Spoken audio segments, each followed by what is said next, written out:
Buenos días a los integrantes de esta mesa, buenos días al amable auditorio de Panorama 91. Amigos todos, la economía es un conjunto de circunstancias contrastantes, donde pueden coexistir, por un lado, datos positivos, por otro lado, datos etiquetados como negativos. Es así, amigas, amigos, porque la economía no es una ciencia exacta. Por ejemplo, en las últimas semanas se han dado a conocer diversos datos que muestran la complejidad de la economía. Y no nada más de la economía mexicana, sino la economía en general. Por el lado, entre comillas, positivo, está, por ejemplo, la nota de las remesas. Por el lado negativo, entre comillas, está el tema de la inflación. Ambos, las remesas y la inflación, alimentan un debate económico que lamentablemente está cada vez más sesgado por perspectivas políticas. Por un lado, las remesas son la principal fuente de ingresos de México. Los últimos registros muestran un crecimiento sostenido en la cantidad de remesas recibidas aquí en México.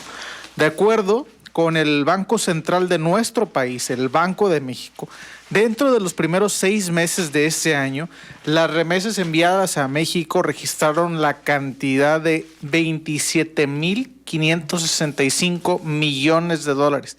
Esto es un 17% más que enero a junio, pero del año pasado. De acuerdo con la misma fuente, solo en el mes de junio, las remesas recibidas fueron de 5,153 millones de dólares, que es un ligero descenso de los 5,172 millones de dólares en mayo, es decir, bajó casi 20 millones o un poquito menos de mayo a junio. Sin embargo, sigue siendo una cantidad considerable. El envío promedio por cada remesa fue de $408. Al corte del 30 de junio, las remesas recibidas acumuladas en un año, es decir, del 30 de junio del presente al 30 de junio del 2021, las remesas fueron 55,504 millones de dólares. Esto es una cifra histórica y en pesos equivale a un aproximado de más de 1 billón de pesos, o en términos anglosajones, lo que se vendría conociendo como trillones.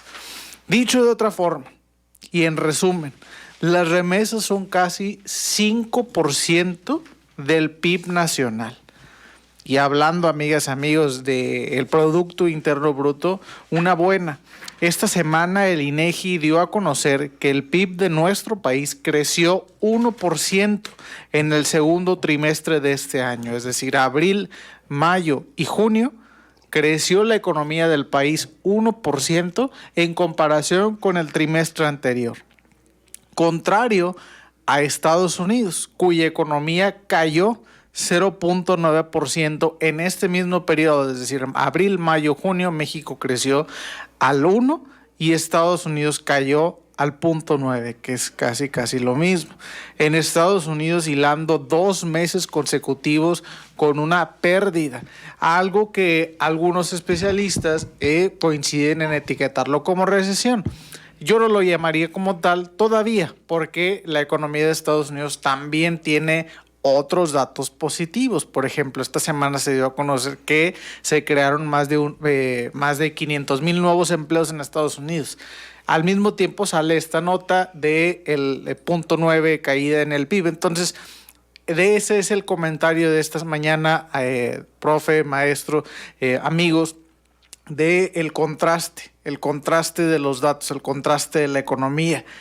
Al mismo tiempo, la inflación, por otro lado, la inflación se mantiene en niveles superiores al rango tolerable por el Banco de México, superando aquí en México el 8%, en Estados Unidos superando el 9%. De acuerdo con datos de este mismo gobierno de México, el gobierno federal, la inflación está siendo mitigada con el paquete contra la inflación y la carestía, entre comillas, cuyo costo supera los 500,000 millones de pesos, casi la mitad de todas las remesas recibidas. Está costando el subsidio de la gasolina, la electricidad, además de otros programas. Los 500,000 millones de pesos han bajado la inflación en poco más del 2%, es decir, sin el programa contra la inflación y la carestía, la inflación aquí en México, y estos son datos de acuerdo al gobierno, hubiera sido del 10% y no del 8% en el que está en este momento. Cabe destacar, amigas y amigos, que el registro de la inflación, el dato del PIB, el dato de las remesas, todos estos datos económicos deben ser considerados, deben ser leídos en su debido contexto. ¿Por qué? Porque cada dato tiene la capacidad de pintar un panorama que a lo mejor queremos ver. A veces los datos tienen esta capacidad de reforzar quizá un prejuicio que nosotros ya teníamos. Entonces, debido al volumen de datos que se publican cada semana, pues entonces hay que tener mucho cuidado y cada dato debe ser analizado en su debido contexto. Por ejemplo, el dato de la inflación, que en México está al 8, pues sí, pero en todo el mundo está al mismo nivel o un nivel similar. En Estados Unidos incluso está al 9, que también no significa que porque en Estados Unidos esté el 9 y en México al 8, que esté mejor aquí. Claro que no, sigue siendo arriba del rango tolerable, pero hablemos del contexto. De acuerdo con el secretario de Hacienda, el mismo programa, el de la contra la inflación y la carestía, ha mantenido el salario promedio mensual, sin el cual pues hubiera caído el consumo y también se habla de que hubiera caído el ingreso, detonando una caída en el consumo mismo. Esta tendencia en la caída del consumo la hemos ya observado en Estados Unidos y por eso se habla del aumento en las tasas de interés y detona toda una serie de decisiones que pues son muy, muy interesantes. Yo creo que para la próxima